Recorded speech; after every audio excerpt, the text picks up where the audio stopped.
இன்னொரு கொடுமை, ரொம்ப பணத்தை நிறுத்துறது, அரசாங்கத்துக்கு எதிராக பேசுறது, சட்டமன்றத்தில் மரபுகளை உடைக்கிறது, இது அத்தனைக்கு விரோதமா இந்த ஆட்சிக்கு எவ்வளவு சொல்ல கொடுக்க முடியுமோ அவ்வளவு பேசிக்கொண்டு திடீர்னு நேற்று ஒரு பொறுப்பற்ற ஒரு குற்றச்சாட்டை ஒரு ஆளுநர் நம்முடைய சம்பளத்தை வாங்கி கொண்டு நாம் கொடுக்கிற சம்பளம், மக்களாகிய நாம் கொடுக்கிற சம்பளம், ஏன்னா இந்த அரசியல் சட்டத்தினுடைய முகப்பை அம்பேத்கர் உருவானது we the people of India என்றுதான் ஆக்கியிருக்கிறார்.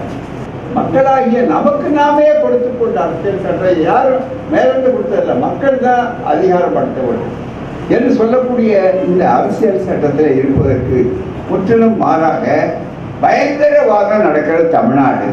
அப்ப என்ன அர்த்தம்? தமிழ்நாட்டு மேல இவ்வளவு பெரிய உங்களுக்கு வன்மம் ஏன் இருக்கணும்?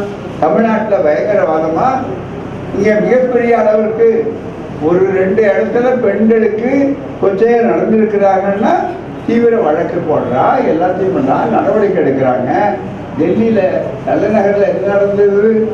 யாருடைய நீதி அதிகாரத்தின் அங்கே இருக்கிறார்கள்? உள்துறை அமைச்சருடைய அதிகாரம் தான் டெல்லி போலீஸ். என்ன நடந்தது?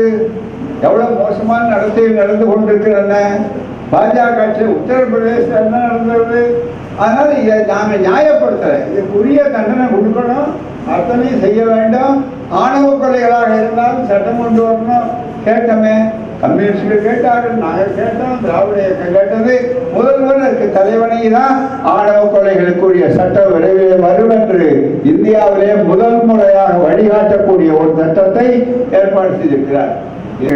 தமிழ்நாடு முழுக்க இந்த அடாவடித்தன அவதூறு பேசுகின்ற RSS ஆளுநரின் எதிர்த்து ஒரு மாபெரும் கண்டன ஆர்ப்பாட்டங்கள் சென்னையிலும் ஒவ்வொரு மாவட்ட தலைவர்களும் நடத்துவோம்.